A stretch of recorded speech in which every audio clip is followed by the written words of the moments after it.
Hey, Miguel Lloyd, host of Life Full Circle Radio. What's good? All right, so we're going to get into this conversation today. A lot going on out here in the wizard world. So anyway, new Wakanda Forever trailer dropped. We're going to talk about that.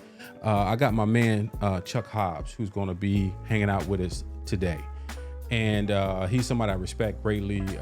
He's going to have a historical perspective on not only that, but the woman. I think it's called The Woman King is the movie with what's her name? Anyway, girl, you know I'm trying to. What's her name? Okay, let's just bring me in. Well, let's give Miguel a little bit of slack. He had an incident that earlier today that threw him all out of whack. So we are just flying by the hands, but it's going to be a good show. My baby girl slammed her finger in the car door, and so we were at urgent care probably about an hour ago. So, but the show must go on. So Viola Davis, right? Isn't that who's a Woman King? Isn't that who who I was trying to find out here? I was trying to grab it. All right, first time turning this to Life Full Circle Radio. What we do is we take subject matter off the headlines. We do all the talk about it, all the news, all the politics, all the entertainment, sometimes sports. I got to bring my man Keith Reed back in the mix because, you know, we used to have some good sports conversations. And then the second half of the show, we got my man Chuck Hobbs. We're going to have Chuck Hobbs as an interview. We're going to talk about not only Woman King, but Wakanda Forever. I got a little, somebody challenged me on what you said about Wakanda and the part about the timeline.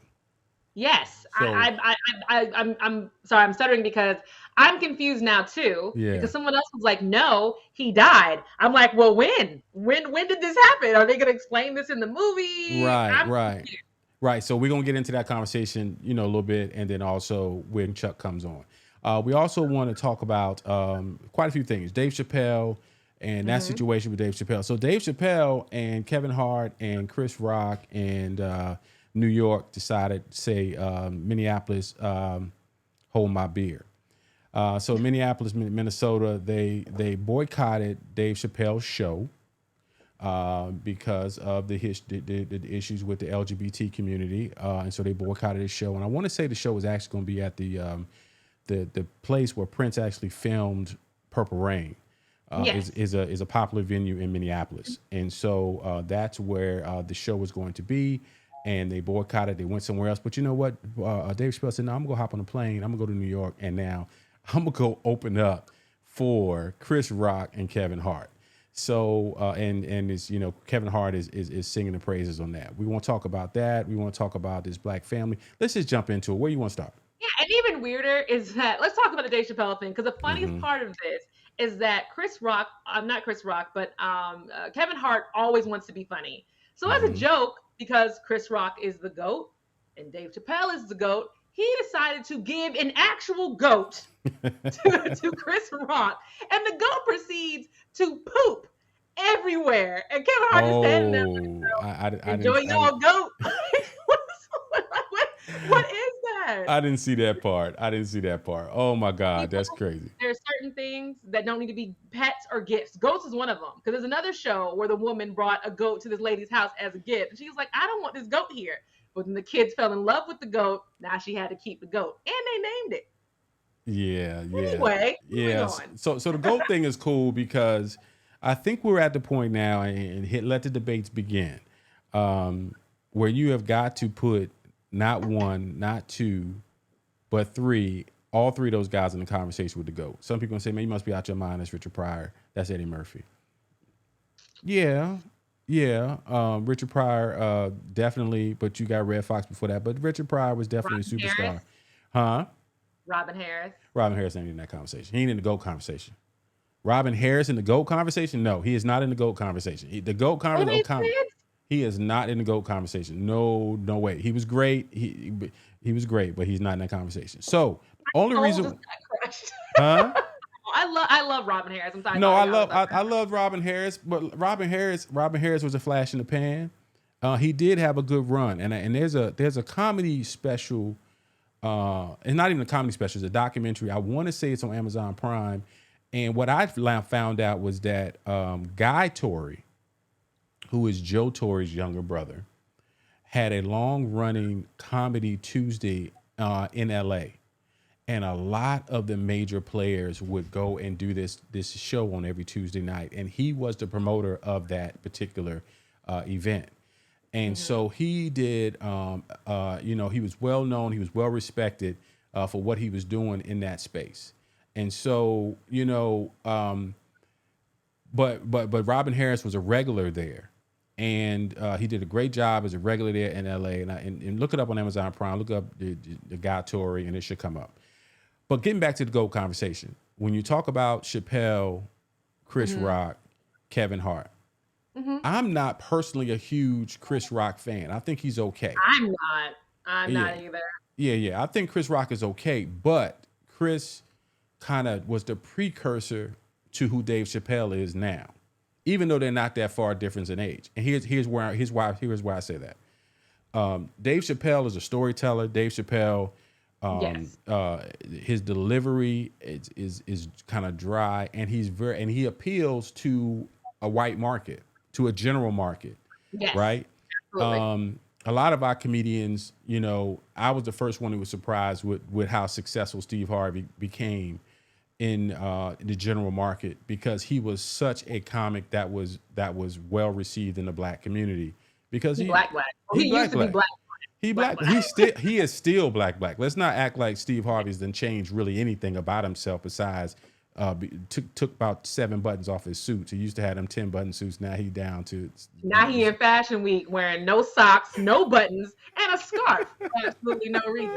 Or his recent trip to Paris Fashion Week, and I know we're all over the place, but that was funny. He saw a jacket he liked. He didn't care that it was on the women's runway. He liked it. He wanted it. They made it in his size, and he wore it out.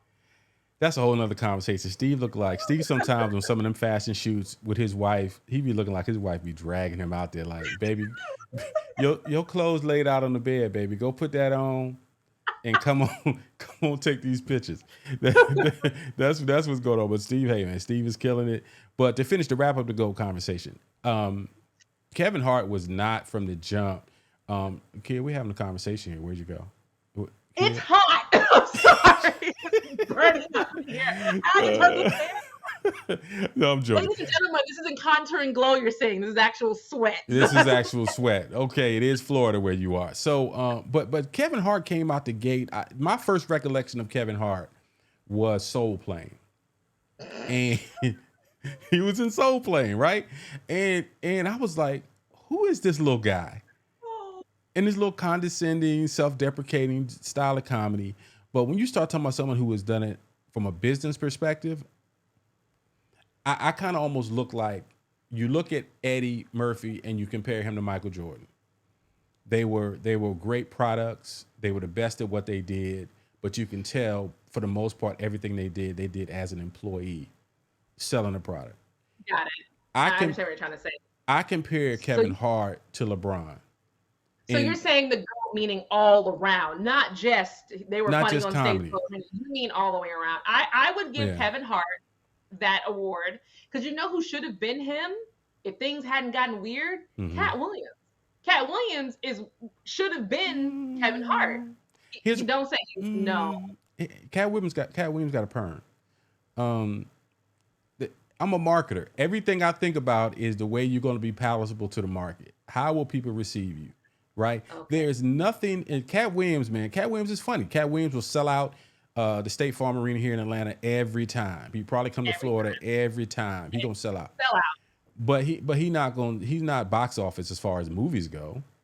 Kevin Hart has now gotten himself into a place where he is bar none box office. And now he's made this deal where, it's him and it's The Rock. And now if they come out, box office, period. And not about the comedy role. I feel like The Rock is also the wrestling version of that. Because when you think about it, nobody else from wrestling but The Rock has done what The Rock has done. Has gone from being a wrestler to now an absolute, hands down, box office seller, except for this new movie, Black Adam, is going to suck. It's going to suck. It does look like it's going to suck. So bad, it's not even going to be fathomable. It's going to be bad. Yeah, it's going to be pretty bad. But, The Rock got out of it before he got his brains beat out in WWE. I think that was his You know, he had a plan. You know, and he's kept himself in amazing shape. He's 50 years old now. You know, and now having the two of them, who Kevin Hart physically doesn't intimidate anybody, No. but his mouth is always big, like he's huge, which adds to the comedy. And then The Rock is always the super nice guy, knowing that if he decides to grab you in his hands, he's going to destroy you. But I'm tired of seeing them in movies together. They have a new movie out called Super Pets, which, Yeah, you know, guys, we get it. You guys are besties. You guys are funny. We got it. Can it ain't for maybe you. It ain't for they're you. supposed to stop. It My ain't for husband you. hates Kevin Hart. Hates him. Why? Hates Why him. does Omar hate Kevin Hart? He does Why not does think he's funny. Omar will shut off the TV and walk away while I'm watching a Kevin Hart special and be like, you don't need to watch that. I'm like, wow, that was aggressive for no reason. But anyway, All next right. topic. What are you All right, so on next to? topic. So anyway, we didn't put a bow on that. We got to put a bow on that. Kevin Hart, Okay. Kevin Hart, Chris Rock, Dave Chappelle, are in a class by themselves right now as far as black comics and almost comics in general. And so LGBT communities continue to come after Dave Chappelle, and there's a whole side of community who really don't care, and they're gonna keep supporting them. All right, so let's move on. We got a lot of stuff we're gonna try to cram in here in the next few minutes because our guest is waiting. Your fingers up like you're in church. What's up? Can I add one thing? To the trans community? I really hate to say this, but half of us don't care how y'all feel. We like Dave Chappelle. I know we shouldn't say stuff like that, but it's the truth. I'm so sorry. I support y'all, want y'all to be happy. Do you? But when it comes to Dave Chappelle, oh, it's like how we feel about Chick-fil-A. I like a Chick-fil-A sandwich. I'm sorry. Yeah, the whole Chick-fil-A thing it's so funny when people from the out west, when they tell me, Miguel, how can you eat Chick-fil-A? I was like, because it's good and the service is amazing. Because I'm pro chicken sandwich. Oh my God. Sandwich. All right, Anyway. all right. Let's jump in. I want to skip that. I want to do this Kiki Palmer Zendaya colorism Absolutely. story. Let's jump into that. So set that up for us. So it's really interesting. I was actually on Twitter when this hit. It was one guy who made one tweet that went viral, and he basically was trying to make it a colorism situation between Zendaya and Keke Palmer. Mm-hmm. Because saying how Zendaya has gotten farther in fashion, farther in movies, farther in this and that, you know, but they've kind of started off the same and this and that, and saying, well, I wonder why Zendaya's gotten farther. He wasn't negating Keke Palmer's acting skills or Zendaya's, or saying Zendaya was better. He's just saying one has gotten further than the other, and it must be colorism. That went viral. Keke Palmer got a hold of it and was like, why are you trying to put me against my homegirl? Yeah. We have both had good careers. And I think people forget a lot of stuff that Keke Palmer has done that's been very mainstream. She had a talk show. She also was on Good Morning America as a host for a little bit of time. Then they put her on, they changed Sarah and Strahan to Sarah Strahan and Keke. She was doing that for a while before the pandemic got crazy. She has been a spokesperson for Neutrogena. She's been a spokesperson for a couple of makeup brands, had national commercials. Yeah, because well, what you're missing is that people live in boxes and bubbles, right? And so they believe that now Zendaya is a different market. Zendaya is more mainstream, but like you said, we're at a place right now. There are people in TV in positions that 15, 20 years ago, or 25 years ago when I was a student, a broadcast student, that, you know, my professors would say, you gotta, you know, it's only going to be one of us. It's only going to be two of us. So you got to make sure you're cleaned up, straight haircut, blah, blah, blah, blah, blah.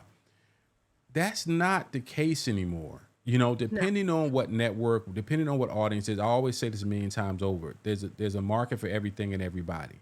Zendaya is the ambiguously ethnic, biracial, slim. So, you know, she's going to be, you know, every white guy's fantasy. If he wants himself a quote unquote exotic woman, kind of an exotic name in Zendaya. When she talks and sounds, you know, like she's a white girl. All that stuff is cool. Keke Palmer is sister girl. Keke Palmer, we grew up on Keke Palmer. You know, I think about now going back on my daughter, my oldest now, and Akilah and the Bee. Akilah and the Bee. And the role she played there, and now where she is now. She's an every day, she's relatable. And she's been very successful. Now both of them, they gotta be, I guess, I don't think Zendaya is 30 yet. I don't think she's No, quite yet. neither one of them are 30. Yeah, Neither one of them are 30 yet. But what I will say is Zendaya really didn't hit mainstream popularity until 2020 with the show Euphoria and with the mm-hmm. Spider-Man movies. Before that, yeah, she was a fashion girl. She might have been on a couple of shows, but she wasn't like mainstream. Well, Then you she think would, but she see, was in before Spider-Man. here's the ingenious side of, and I want to say she was Disney. I'm assuming she's Disney and She not was. They Nickelodeon. both were. So They both were. Disney now owns us, owns our eyeballs from the time we're babies until we die.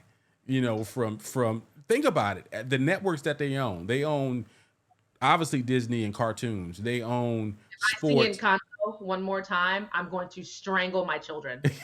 You're not gonna strangle your beautiful kids. But the point is that you think about how many kids have, how many child actors have developed. Some of them have gone on and changed and redefined themselves. You think about Hannah Montana, who's actually Miley Cyrus. I was like, but because here's the thing: when Saran was young, she loved Hannah Montana. When Saran was, not as young, but she kind of grew up as Zendaya being a contemporary of hers. And they have, you think about it right now, there are more sitcoms that are on for children than there are for adults.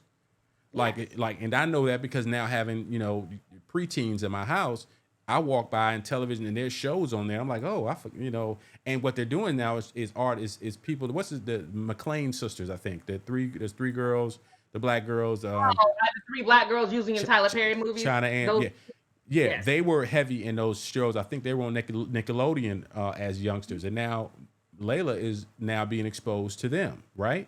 And so Zendaya now, I think the whole thing with what's the thing you just talked about on HBO she's on Euphoria. That was an image change. That was an image flip, right? Massive image flip. She on with drugs and right. She on drugs and everybody wilding out, and it was even uncomfortable for me. I was just like, whoo, because I'm stressing because I got a 22-year-old, and I'm like, is that what y'all out here doing? Y'all wilding out like this? So yeah, man, it was interesting, but anyway. But the color, put a bow on this colorism conversation. Colorism is what it. We hate it. There's some truth to it, but here's what happened. She came in. She defended the relationship with Zendaya. Social media gives too many people too many power. Don't take but one person to say all of a sudden this is a conversation we want to have right now, and then next thing you know, she's got to get out here and defend this nonsense. And for the record, we all need to realize that in every culture, every single culture, there is colorism. Every culture. As someone who's married to an Indian man, there are girls who are darker skinned whose parents basically look at them like, oh, she's probably not going to get married. I just want her to go to school and get a good job because she might not get married. Why? Because she's dark. I would be like, she's my shade. Like, what's happening? Like, so anyway, let's. Yeah. So it's real. It's real. Yeah. So anyway, so as we mentioned, man, this is my dude. So we're going to bring our guests in for people tuning in the first time. And I know some of Chuck's people are going to be hanging out. He's got a massive community of people who are really following his muses. He's got his own blog that he calls the Hobbservation. Hobbservation is Observations by Chuck Hobbs. Hobbservations. But you just follow Chuck and his random post on a Friday. His random on a Friday will bring you in. Let's say hello to Chuck. Chuck. Okay. Go ahead, talk for me, Chuck. Can y'all hear me? We can hear you good, man. Yeah, I tell you, man, the struggle is real today. I'm telling you that, brother. It is what it is. So anyway, man, welcome to the show. Thanks for having me on. I was enjoying as I was sitting in the green room, listening to you and Kia chat. Some very interesting conversations that you all are having, and I'm glad to be able to be here and chop it up with you. Hey, Kia, how you doing? Hi, it's been a long time. I love your posts on Facebook. I don't think people know if I'm waiting on a meeting to start. I'm like, what Chuck got to say? And it's always like something really interesting. And people are in there in his comments fighting. I mean, going back and forth. And at least a good moderator will stop in and be like, listen, y'all, just chill. It's okay. It's okay. We're good. So let's get into this conversation today, Chuck, man. I appreciate you for coming in and thank you for being patient with us. And so I thought about you One for a couple of reasons. I got always got to give a shout out to the noobs because anytime that's there you go. Roll your eyes again. Trying to Roll get your eyes my again. camera. Okay, got you. Yeah. Mm-hmm. So, but the Woman King, they dropped that promo on us about a week and a half ago, and I was just like, whoa, okay, this is dope. And the fact that Viola Davis got in amazing shape to prepare for that movie, I was that in itself also was like, okay, sis, I see you. And then I took the kids to the movies to see whatever. It was Thor. Thor was terrible. I took I took them to go see Thor a couple weeks ago, and I saw the poster for Wakanda Forever. I said, whoa, whoa. Oh, so we about to see Wakanda Forever, but the trailer didn't drop. Trailer dropped a couple of days ago, and I Teaser. don't know about what'd you say? It's a teaser. There's a difference. It's a Okay. teaser. All right. She the comic book nerd adjacent over here. Amen. Adjacent because she ain't the comic book nerd. Her husband is the comic book nerd. Okay. She said, Miguel, it's not a trailer, it's a teaser. Okay, yes, it is a teaser, and it teased me right into one. I was just like, whoa, this is emotional. Because it's amazing. So I wanted to bring you in to talk about the historical context because you history major attorney, but this is your thing. Because what we know about, see, the thing about the Black Panther feels so real, even though it's not. I think we really love this thing. I guess it was 2018 when the first film came out, and it felt so real. Chadwick Boseman playing the role felt so real. It was the first time that our African ancestry was put out front and center for us to be showcased In a glamorous. in a glamorous way, right? And then Chadwick is gone, and so now we're trying to figure out where the story is going. What was your first feeling when you saw that teaser, not trailer, for Wakanda Forever a couple days ago? Man, no doubt about it. It really got my blood flowing, got my heart racing to see it. I definitely enjoyed uh, Black Panther, like we all did. It was a cultural event. You both have hit it square on the head on that. I know here in Tallahassee, our local Jack and Jill chapter had a big gala. Everybody was dressed up in their best and what have you. Many chose to wear traditional African dress. Some chose to dress, in standard blues or tuxes and what have you. But we rented out the entire IMAX theater here in downtown Tallahassee, and it was packed to capacity. So much so that now with COVID being what it is, I don't anticipate that it's going to be wall to wall IMAX experiences for everybody as people continue to try to be safe. But I do anticipate that the turnout will be great for Wakanda Forever. And again, the way they mix that teaser together and also with the music and what have you, man, that thing had me like ready to go out and I don't know, just see it right now and do something amazing. And so Absolutely. yeah, it's a credit to Coogler and his gifts and what have you, and the cast, the talented cast that he has. I mean, obviously, we all will continue to miss and always honor Chadwick Boseman. He was an amazing actor. One of the great debates that has erupted on social media has been whether they should have recast the Black Panther and what have you. Well, I that's what I actually, was going to ask you really quick to jump in. How do you feel about them not recasting the role? Because Chadwick's family is actually very upset that they're not recasting the role to carry on his legacy in the movie. So how do you feel about it? you know what, Kia, I actually thought that they should have. I am a Mhm. huge James Bond fan, also, and one of the fun debates from time to time for those of us who like Bond is who is your favorite Bond. Mine actually, Right. like many folks, is Sean Pierce Connery. Brosnan.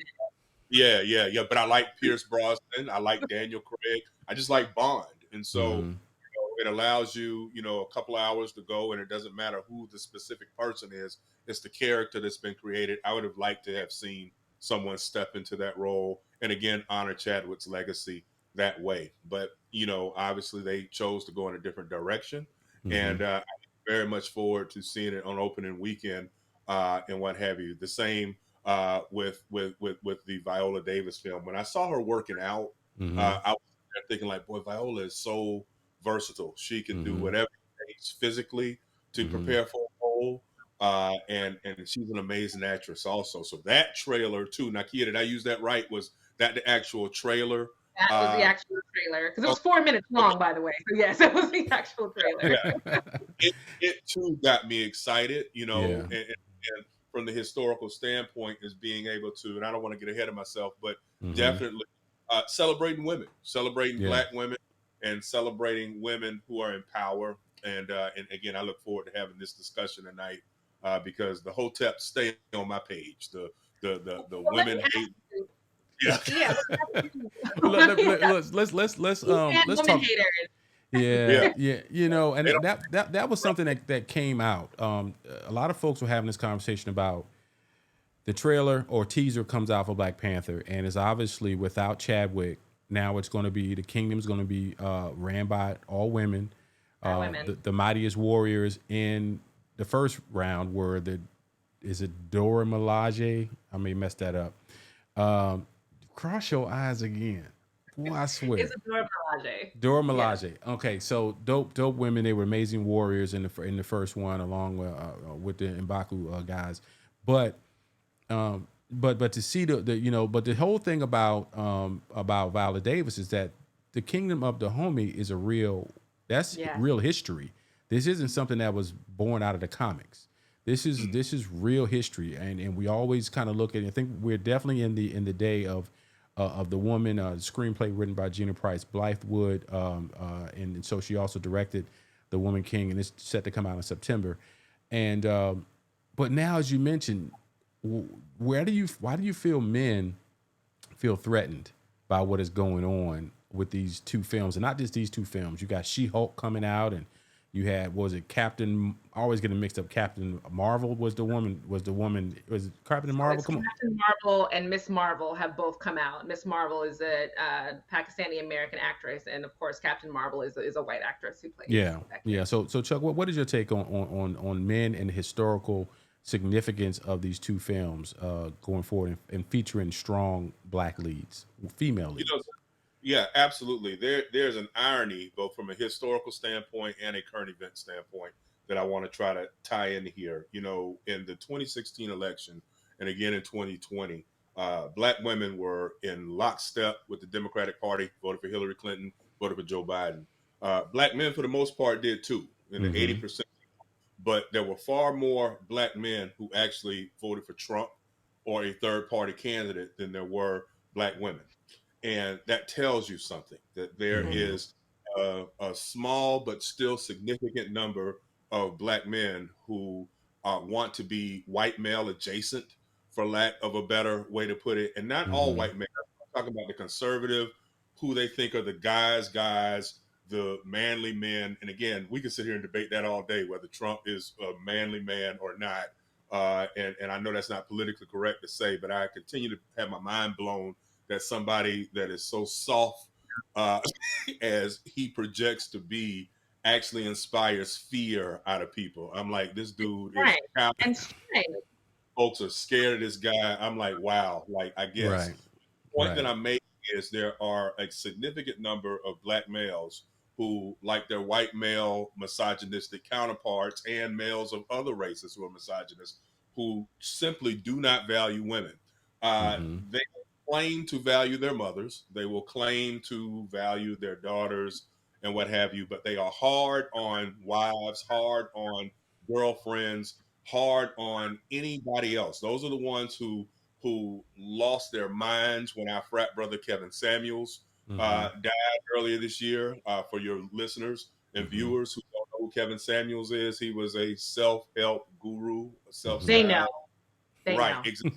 I didn't, he shared fraternal bonds with Miguel and I, so I won't cast any personal aspersions, but I did not, subscribe to his theories on anything. I thought that he was mean-spirited in his approach, particularly to women. I thought he sometimes was mean-spirited to men as well. And I think that those types of men who follow him are the ones who are going to gripe about these films that feature women in prominent roles, because at the end of the day, so basically the red pill community, that community. It's I don't know, Miguel, how familiar are you with the red pill community?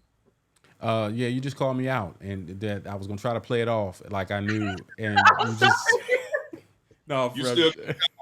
still got time to play it off, bro. I'm sorry. So Okay, so let's me and talk about Chuck the let's talk about the red pill community. So the red pill community are YouTubers and influencers and men who are just straightforward about men should be here. Mm-hmm. You can't see my hand, but men should be up here and women are down here. We're supposed to be the providers. Women need to stay at home. They need to be raising children. They need to be having these jobs. They need to stay in their place. They need to be submissive. There's a whole what they call the manosphere on YouTube. And I know Chuck is probably very familiar with these guys who push this narrative. YouTubers like I want to say Fresh and Fit are probably the most prominent red pill manosphere guys. And I feel so. Chuck, do you feel like those guys, instead of like promoting movies with great black leads, they're still finding a way to be like, no, this is still bad. Like, this is still awful. Absolutely. And they are, in my perspective, adjacent to the incel community also.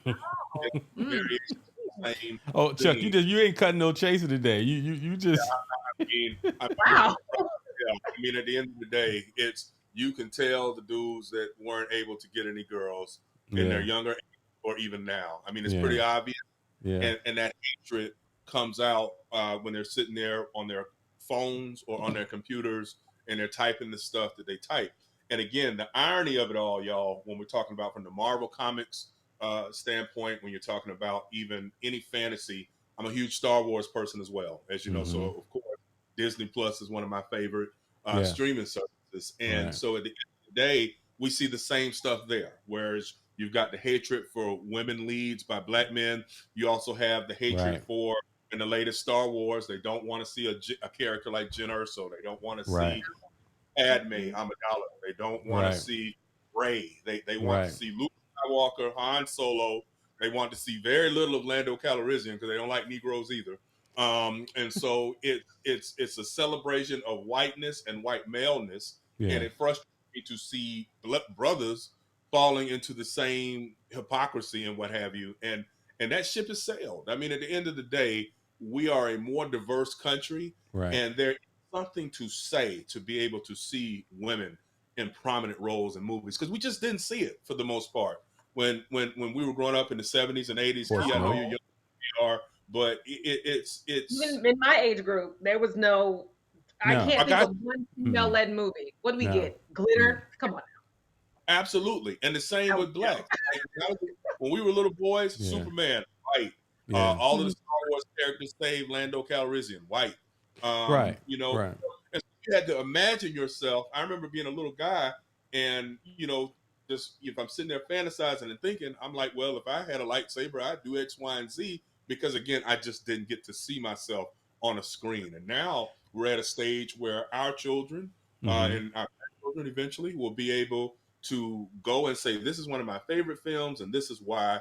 And one of the aspects will be, I saw a woman that looked like me, or I saw a man who looked like me taking a lead role. And I think that's a net positive, to tell you. Well, you know, there's two things going on. As you mentioned, there's more people, the older folks who've been running this industry for years, they're dying off. They're retiring. They're getting out the mix, right? And you're having more women, more people of color, not only are being hired, but they're creating themselves. LeBron James with Spring Hill Entertainment, he's doing some amazing work. You know, Jay-Z and Beyonce. With the Shy. Yeah, with the Shy. But the point I'm making with that is that there's even people who are coming coming to it with their own resources and saying, LeBron said, you can say no to me if you want. I'll end up going out here and creating my own streaming network, and then we'll see what happens. Because, you know, the barriers to entry are not what they used to be. And so now you do have, you know, some of these larger entities, and I don't even know how I missed this, that Hulu was what that Disney controls. Hulu's been controlling for about 3 years. I missed that. And so now Disney also has Hulu as well. And so now, and Netflix is starting to come back to the pack a little bit, because now you got this onslaught of Disney with all of its content and Hulu with all of its content. And so Netflix is not letting you share your password, which is black people. That's offensive. That's a whole nother conversation. I want to be able to share my password. Like, come on now. Like, we ain't all paying for that, right? Like that $9.99, you know, grandmama, mama, everybody. Oh no, it's $17.99 now. They done creeped up $1 every year. Mama Blanche was like, I don't want to buy my own Netflix. It's you or your brother, just give me your password so I can watch what I want to watch. Yeah, it's a little thing. Tell Mama Blanche a little thing called IP addresses. They know exactly where you logging on. Absolutely. So, They're getting I to it. actually, I'm sorry, I just had another question. So with the Yeah. Women King, as we see, Viola Davis has to really get in shape. We're Mm-hmm. talking Angela Bassett, Tina Turner movie kind of in shape she had to do for Yeah. this role. And Yeah. what I see a lot of people saying is that we are showing Black women, instead of this dainty, wonderful light, we're showing them aggressive, buff, and violent. Is Mm. that the message we want to give out to the world, that this is what who Black women are? I I mean, don't me think. personally, Yeah. Go ahead. they Yeah, were we want to the hear from homies you first. Yeah. Go the ahead. homies were Amazons, and I am tall. So I felt like these are women who look like me. Like, I'm 6 feet tall, and I never get to see Black women who look like me. Unless I'm watching the Yeah. WNBA, I think it's weird. Yeah, but yeah, that's an excellent narrative in question. I think that in a vacuum, you don't want to only be associated with violence, because you sisters have had to deal with the whole angry Black woman trope for decades now, right? Mm-hmm. But in an era like you and Miguel were saying, where you have all of these streaming services, all of these major networks and corporations that are starting to put out more Black content, I think it's fine, because again, at the end of the day, you see Black women as warrior queens on one hand, but then you might see another film and another genre where you're dealing with love, romance. That's something that I'm really excited about seeing more of, because if you think Mm-hmm. about it, y'all, when we all grew up in our separate generations and what have you, you didn't see Black love that much Right. the big screen either. Heck, you didn't even really see Black families on the Right. small screen. I mean, that's one of the major contentions. Is even with Good Times, they took John Amos up out the home Right. because he wasn't going to shuck and jive Right. and all of the Yeah. foolishness that they were writing for him, right? Right. And so when you consider that, I'm really excited about film watching and things of that nature, because we get to see the greater uh, uh, narrative with regards to the fullness of the Black experience, because we aren't just monolithic. There are so many facets to Black women that are fascinating, and I look forward to seeing more of that on the screen. So yes, I do actually look forward to seeing warrior queens on the screen and what have you. And again, we'll have to the sky's the limit moving forward, and Yeah. we just have Yeah. Yeah. Absolutely. I think marketers and networks and these people. And here's the thing: a lot of these networks and these communities, they're still dominated by men, but a lot of them, there's a lot of Asian men. There's a lot of people from India and different Asian countries. They about making some money.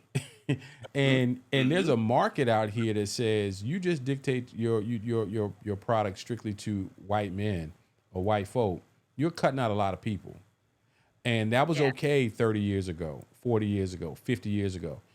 I, you know, I consume content 9 times out of 10. I'm consuming Black content.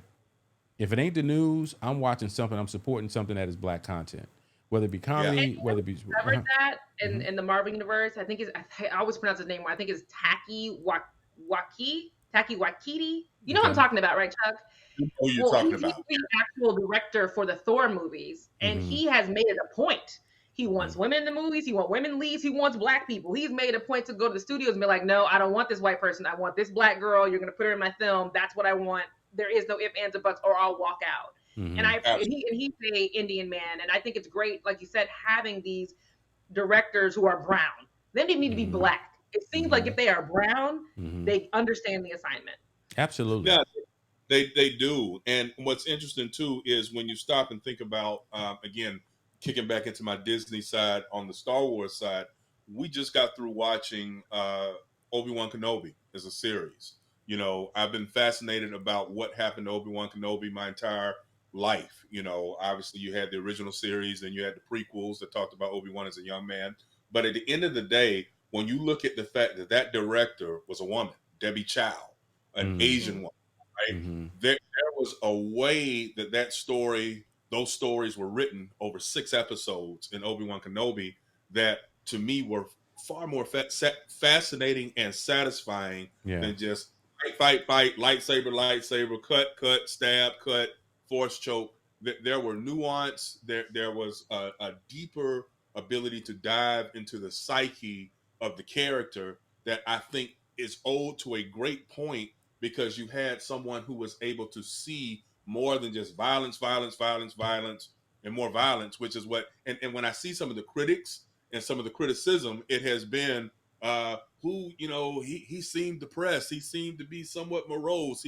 We spent too much time with him talking to young Princess Leia. And I'm like, that's some of the best parts of the series. That's the struggle. I think Star Wars struggle because my daughter, my 22-year-old daughter, we get into Marvel and things together. That's our thing.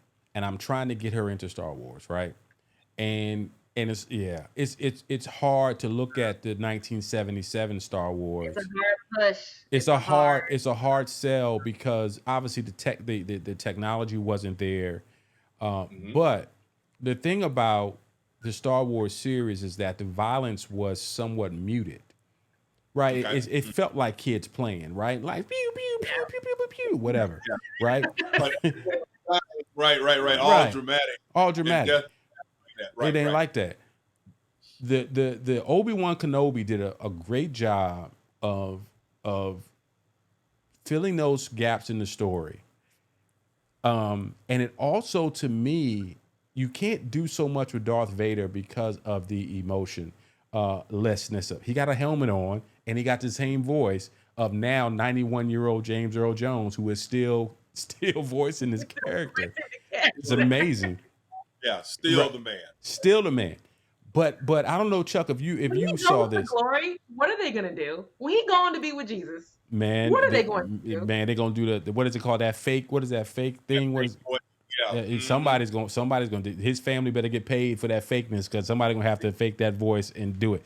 But I don't know about you, Chuck, if you saw this, Kia, if you saw this as well. I like what they've done with Darth Vader and Obi-Wan Kenobi because you start to understand his character a bit more. He felt younger in Obi-Wan Kenobi. You kind of understood that at that point in the story, he was still a relatively young guy who was just transitioning. In the later movies, there was no emotion. There was no anything with him in the old films. He was just come in, choke you out from across the room, whatever, right? But with this, he made mistakes. He made emotional mistakes, right? You saw in the fights with Obi-Wan that he still looked up to Obi-Wan at that point.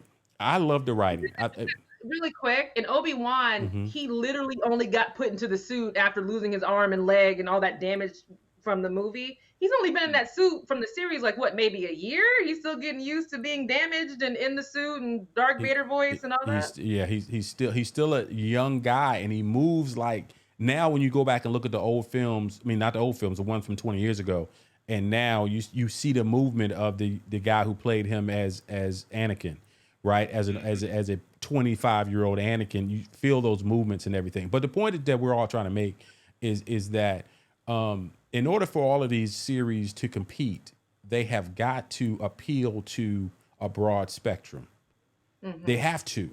You think about Thor, you had the Rock character, whatever his name is, was dating another Rock guy, right? You had Thomas, what's her name? The one who was the queen of Tessa Thompson. Yeah. There's a nuanced conversation in there where we are listeners, spoiler alert. Like, some people ain't seen it. I haven't seen it. Man, can you stop? Oh, you ain't seen it yet? It's been out for 3 weeks and it's terrible. I'm pretty sure you done seen bits and pieces on YouTube. First of all, Omar said we can't watch it until it comes free on TV and Disney Plus, so we just have to wait. That's a good move, Omar saving some chips because it ain't nothing in that story that's like, ooh, I need to know about this for the next phase or whatever. It's whatever. But I have one more topic that I want to bring up. We're running out of time, but we wanted to bring up to you also the TD Jakes recent speech that he had that got reshared by Plies of all people, where he basically said that a lot of women are being raised like men, and there's really not a reason for a lot of these younger women to have a man because they really don't need him, and have made it very clear.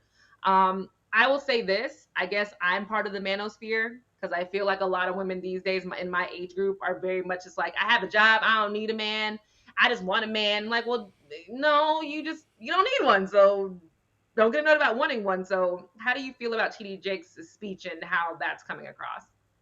to be honest with you, is I know that he was trying to be profound and trying to come from a place of introspection and compassion, but sometimes you've got to step away from your comments and you realize that maybe that sounded a little tone deaf. One of the bigger concerns that I have, particularly as a girl dad, is not so much how women are being raised, but how men are being raised, how boys are being raised. There are a number of young men who are not being raised with the concept of being in a relationship that's committed, first and foremost. They haven't seen it, and they have no interest in it.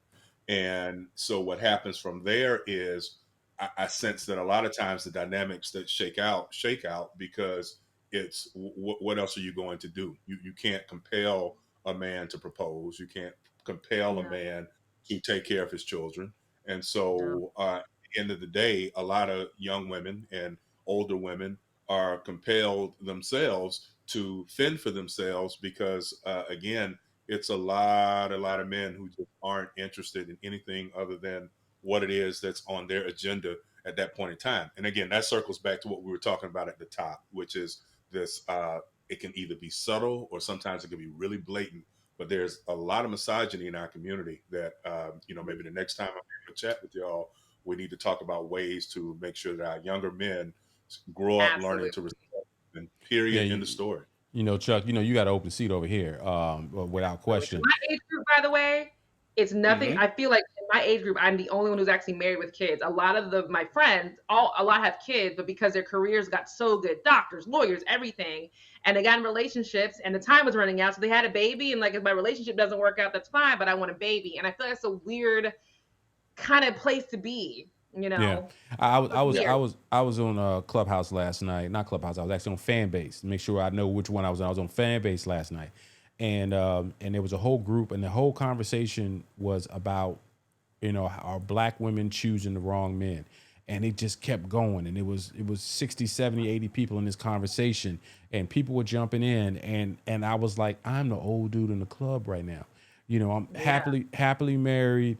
And don't get me wrong, when I say happily married, I'm not acting like me and Trey don't have our challenges. You know what I'm saying? You got two people who are building a life together with children and living whatever.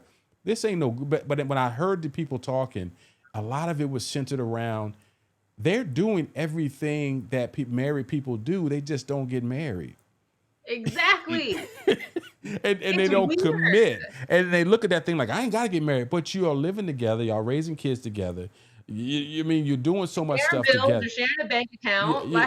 Right. You're doing all this stuff together. You think this getting married thing is just like, anyway, that's a whole nother show, whole nother conversation. Sure. Last thing, man, I know we you got another 5 minutes, Chuck. How you doing on time?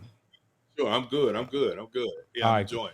All right. Yeah. So, the Women King and the historical significance, talk to us about your understanding of the Homie Warriors and this story and how locked in you're going to be from a historical perspective. Absolutely. I know that this is based upon true events, right? And I think that anytime you have history that's placed on a big or a small screen, you go in with an open mind, understanding that it probably won't track to the letter to what history was, but it still will give a great perspective in regards to what was going on during this time period in Dahomey.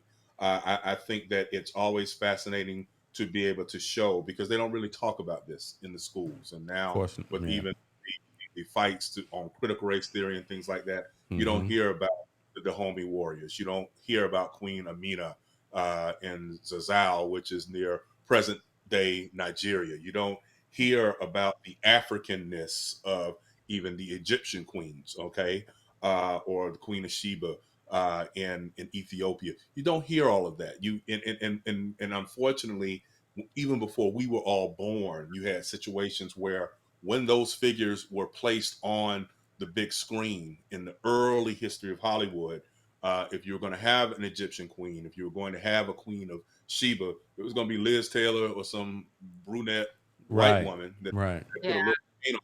They weren't going to go get Dorothy Dandridge. They weren't going to to get Lena. Who was available? Absolutely.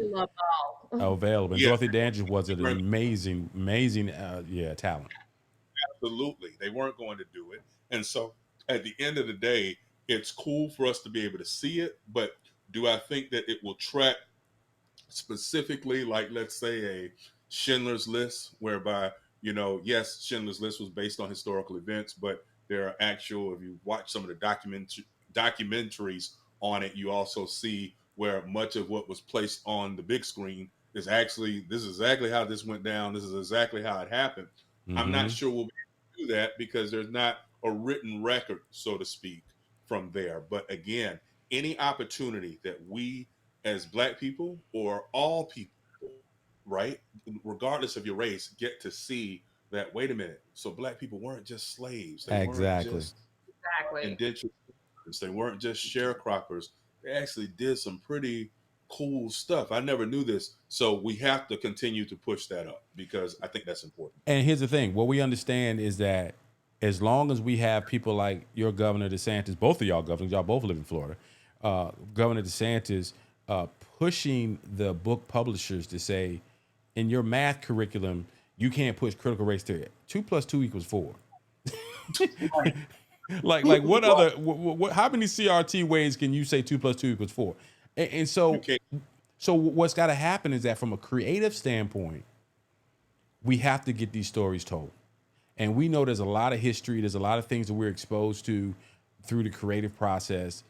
Kudos to the awesome Black creators and creators of color who are including everybody in this mix, including everybody in this conversation, because it was up to our present day government and all the things that are going on in that space, then you're going to have a problem in getting these stories told.